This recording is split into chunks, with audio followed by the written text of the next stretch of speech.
नमस्कार दोस्तों, आपका बोन डॉक्टर के अगले एपिसोड में आपका स्वागत है। आज हम बात करेंगे विटामिन डी की। विटामिन डी बॉडी के लिए बहुत महत्व की चीज है और इससे काफ़ी सिस्टम्स अफेक्ट होते हैं। ये एक फैट सॉल्युबल विटामिन है। तो ये बनता कैसे है?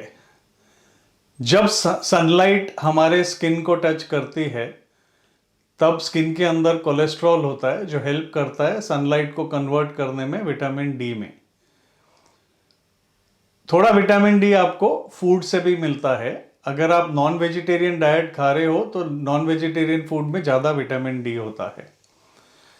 तो ये दोनों चीज़ों से विटामिन डी बॉडी में एंटर करता है नेचुरली और ये फिर लिवर में जाता है और लिवर में से ब्लड में सर्कुलेट होता है।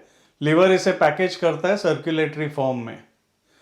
सर्कुलेटरी विटामिन डी ही है ये चीज जो आप ब्लड टेस्ट में देखते हो लेवल्स के लिए। फिर ब्लड के द्वारा ये किडनी में जाता है और किडनी इसे अनपैक करती है और एक्टिव विटामिन डी बनाती है जो सर्कुलेटिंग विटामिन डी से 100 गुना ज्यादा स्ट्रॉन्ग और इफेक्टिव होती है। तो विटामिन डी के फंक्शन क्या है?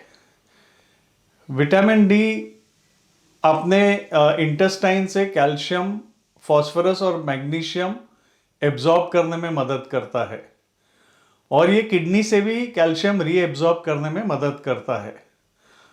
तो ये बोन और कैल्शियम मेटाबॉलिज्म नॉर्मल रखने के लिए बहुत ज़रूरी है। बाकी इसके काफ़ी फायदे हैं। एल्डरली पेशेंट्स में पेशेंट्स के कॉग्निटिव रिफ्लेक्सेस और बैलेंस ठीक करता है। देखा गया है कि जो एल्डरली लोग अनस्टेडी है गेट में, अगर वो विटामिन डी लेते हैं तो उनके गिरने के चांसेस थोड़े कम हो जाते हैं। इस पे प्रॉपर स्टडीज़ है।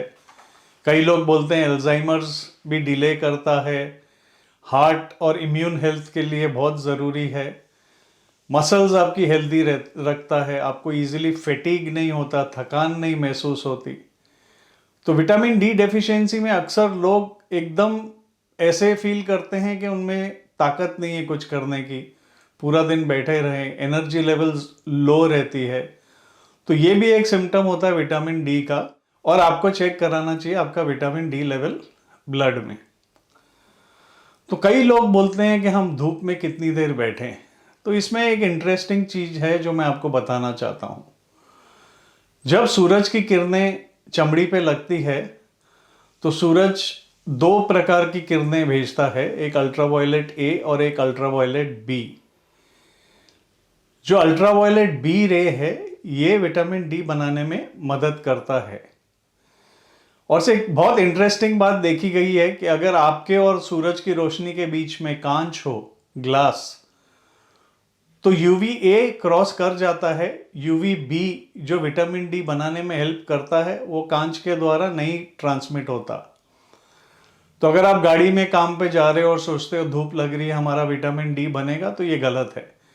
या आप खिड़की पे बैठे हो और कांच बंद है और सूरज की किरणें कांच के द्वारा आ रही है तो भी सिर्फ यूवी ए जो हार्मफुल यूवी लाइट है वो अंदर आती है और यूवी बी जो विटामिन डी प्रोडक्शन में हेल्प करती है वो नहीं आ सकती अंदर। तो सनलाइट के भी थोड़े चीजें आपको बतानी है। हर एक सिटी का यूवी मैक्सिमम यूवी इंडेक्स अलग होता है। जैसे कि यूरोप में ये कम होता है, 3 या 4 होता है। मुंबई में ये 6-7 होता है। कहीं पहाड़ी एरिया में चले गए तो वहां भी कम हो सकता है। तो यूवी इंडेक्स अगर 3 ये से कम हो तो आधा घंटा सनलाइट बोलते हैं ट्वाइस अ वीक इनफ है विटामिन डी अच्छी मात्रा में बनाने के लिए। अगर यूवी इंडेक्स 3 से ज़्यादा है, 3 to 7 के बीच में, तो 10 मिनट भी इनफ है। लेकिन इसमें भी एक वेरिएबिलिटी होती है। जैसे कि जो फेयर स्किन्ड है वो विटामिन डी जल्दी बनाते हैं। जो डार्क स्किन्ड है उनको डबल टाइम लगता है विटामिन डी बनाने के लिए। तो ये वेरिएबिलिटीज भी आ जाती है। दूसरा, डाइट।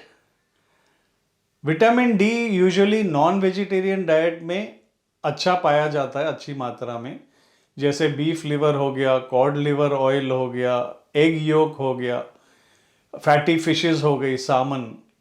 तो ये सब चीज़ों में पाया जाता है, डेयरी प्रोडक्ट्स में पाया जाता है। और वेजिटेरियंस को दिक्कत होती है, अगर प्योर वेजिटेरियन डाइट हो तो डेयरी प्रोडक्ट से थोड़ा बहुत विटामिन डी आता है, fortified milk, fortified juices, but packet juices are not good for health. अगर एगिटेरियन हो तो एग योक या अंडा खा सकते हो। और अगर थोड़ा सा घी अगर आप चाय में या कॉफ़ी में लेके पिए तो उससे भी विटामिन डी मिल जाता है वेजिटेरियंस को। बट वेजिटेरियंस को ज़्यादा अपना ब्लड टेस्ट कराना चाहिए विटामिन डी का, और विटामिन डी नॉर्मल लेवल पे रखना चाहिए। आपके लेवल के मुताबिक आपके डॉक्टर आपको विटामिन डी प्रिस्क्राइब करेंगे, लेकिन विटामिन डी आपको नॉर्मल रखना चाहिए। आजकल देखा गया है कि आर्थराइटिस का प्रोग्रेशन भी विटामिन डी से कम होने से प्रोग्रेशन ज़्यादा बढ़ता है। एक और चीज़ है जिसे ऑस्टियोमलेशिया कहते हैं। इसमें पेशेंट्स को बहुत ज़्यादा विटामिन डी डेफिशिएंसी होती है सालों तक, और इससे बोन सॉफ्ट और ब्रिटल हो जाती है, एंड इवेंचुअली ये इट लीड्स टू ऑस्टियोपोरोसिस। तो बच्चों में ये पहले देखा जाता था, एक बीमारी थी रिकेट्स, जिसमें बच्चों के पैर टेढ़े और सॉफ्ट बोन्स के कारण टेढ़े हो जाते थे, और एडल्ट्स में ये बीमारी को ऑस्टियोमलेशिया कहते हैं। तो विटामिन डी बहुत ज़रूरी है आपको, या आपके फूड या सनलाइट या थोड़ा बहुत मेडिकेशन से लेके आपका विटामिन डी नॉर्मल रखना चाहिए। अगर आप बहुत ज़्यादा सनलाइट लोगे तो आपको स्किन कैंसर का रिस्क हो सकता है, तो अपने डॉक्टर से सलाह करिए। बहुत ज़्यादा डेयरी प्रोडक्ट्स लोगे, घी लोगे तो वेट गेन हो जाएगा। अगर ये सब नहीं करना है तो आप अपना विटामिन डी सप्लीमेंट्स रेगुलरली लीजिए, और रेगुलरली अपना विटामिन डी लेवल चेक कराइए। आशा है आपको आज का एपिसोड पसंद आया होगा।